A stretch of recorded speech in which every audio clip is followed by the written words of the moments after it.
It's the holiday season, so we're going to be watching something a little bit more cozy, especially compared to the last video. We're going to be watching Oruorane the Cat Player. Try and say that really fast 5 times because it's very hard. This anime is just, it felt like a warm musical hug.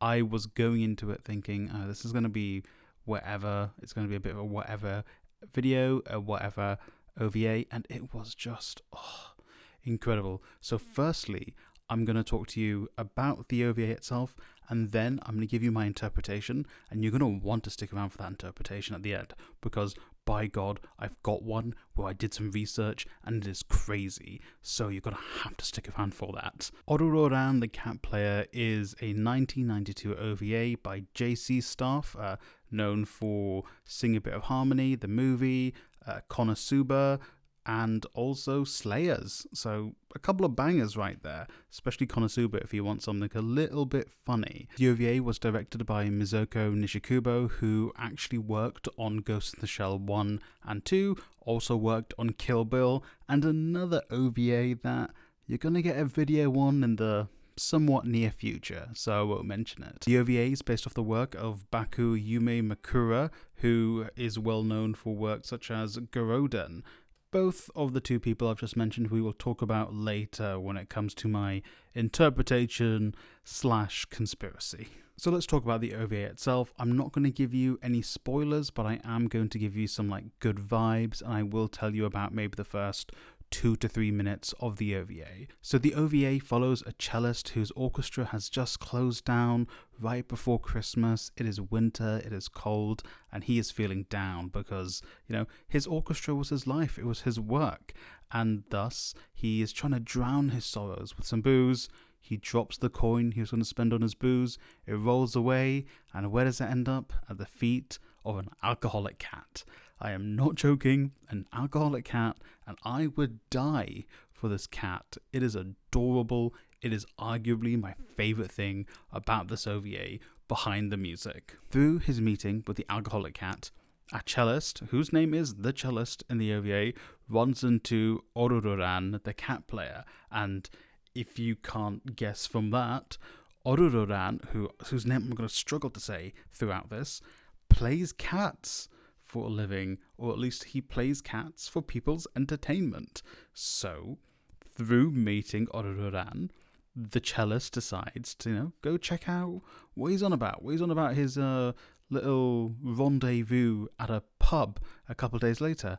And there, you experienced one of the most surreal things you'll ever watch in your life. Oruorane plays the cats like they were an instrument, kind of like a keyboard in the first instance, and it is the visuals are incredible.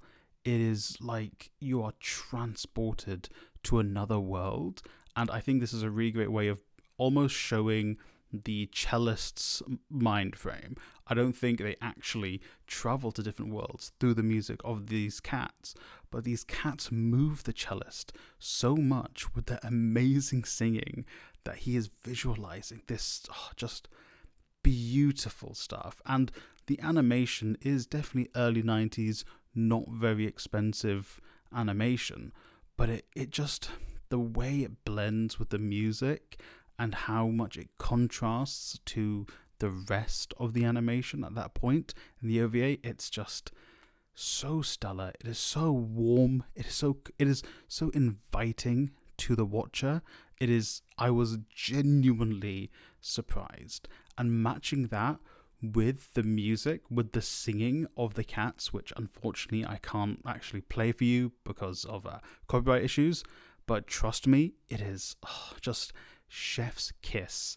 The singing, the music at that point and throughout the entire OVA is divine, genuinely. That all happens within the first 7 to 8 minutes of this OVA. It is only a 30-minute OVA, so I don't really want to spoil much more of the plot for you. So all the images I'm going to use going forward, I'm going to try and use sort of out of context and also maybe sticking to that first 8 minutes. But I do have to touch on, there was a second musical section where the animation and just the visuals is a complete contrast to the rest of the show.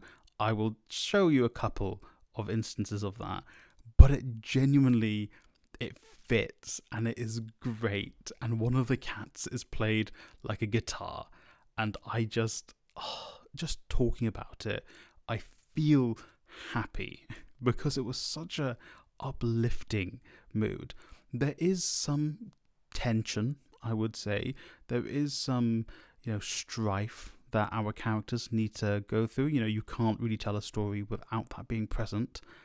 But still, the overwhelming feeling of warm fuzziness this OVA gives me, even when there are issues that arise, there is some conflict. It just felt so great watching this. Honestly, if you just want to feel good this holiday season, watch this. It just, I can't not reiterate that so much. And yeah, that was just the first 8 minutes. I felt that. The rest of the OVA just reiterated that. There were some absolutely stunning visuals. The way they use snow to reflect emotion, the way they use sound to match with that snow. Incredible. Like, even just for the music, watch it. It is so good, especially for a 30-minute OVA from the early 90s. Now it's time for us to lock in. I've spoken about the OVA itself. Now I want to talk to you about my interpretations. There are two. One which is kind of bat crazy, and another one which I think is actually an actual much closer interpretation. Unfortunately, I couldn't find much information about this OVA. There was only one thing I could find, and it's a blog post, which is a review of the OVA, which doesn't have too much information. I could not find an interview with the original author of the story, and I could not find an interview with the director. The only thing I could find was someone writing a master's thesis about the original writing, the original story by the author. However, he only mentions this OVA in passing, or at least the story this OVA is based on, in like one sentence. So this is entirely my own conjecture, so do not take this super seriously. But I think this OVA is a commentary on the collapse of the Japanese economy. Now, hear me out. Let me cook. So, Japanese economy crashes in 1992. This comes out at the end of 1992. You might say, that doesn't really line up.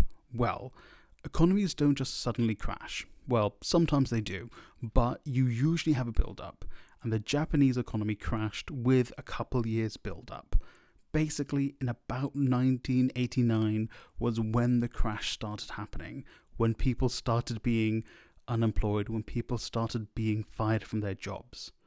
Now, throughout this OVA, there is basically the recurring theme of people losing their jobs, people struggling financially and not knowing what to do with their lives, trying to pursue what they love and their passions, but the economy is bad and you can't even afford booze.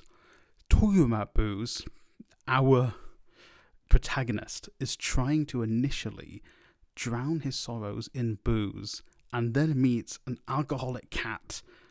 The drinking is caused by him losing his job. It is also a reflection on drinking culture in Japan and how it is somewhat influenced by the economic crash from the 90s, which has still led to a current lost 3 decades in Japan. This is a commentary on the crash of the Japanese economy and how it affected employment and how it caused people to leave the city. Now, a more sensible interpretation of this OVA is finding your passion and following that passion and finding your purpose through that. It is pursuing the thing you love because you love doing it and because you love it to your soul, and how that is so much better than just trying to do it for monetary gain. And although monetary gain is important, if you follow your passion, you'll be so much more satisfied. That is what I think is the true, or at least the better interpretation of this OVA. Look, I've not read the source material. Maybe it is much clearer. The source material was written in 1979, so obviously the source material definitely has nothing to do with the economic crash in Japan. If anything, it is probably closer to being about the economic miracle in Japan. But the OVA, coming out literally at the end of the year, the crash popped completely, the bubble completely popped. I'm just saying, there's got to be something there. So if you want something super cozy to watch this holiday season, and it's only 30 minutes, but I also think it's something you can watch on repeat. It could be something you watch every single year, kind of like The Snowman, if you are English too. That's like a thing that's very short, but everyone in England watches it. Well, Britain watches it at Christmas time. I think this could be something that you could watch every year at Christmas time. It's 30 minutes. It's great. Go and watch it. Then come back here and tell me about your interpretation of it and how you agree that it is all about the economic crash in Japan and the effects of the economic crash on the average person. Thank you for watching. Go and watch this OVA because it was so fun, so calming, so cozy, so winter. It's the first thing I watched that has made me feel like, you know what, we are in the holiday season, and I will always be thankful of Oruorane for giving me that this year and hopefully for many years to come.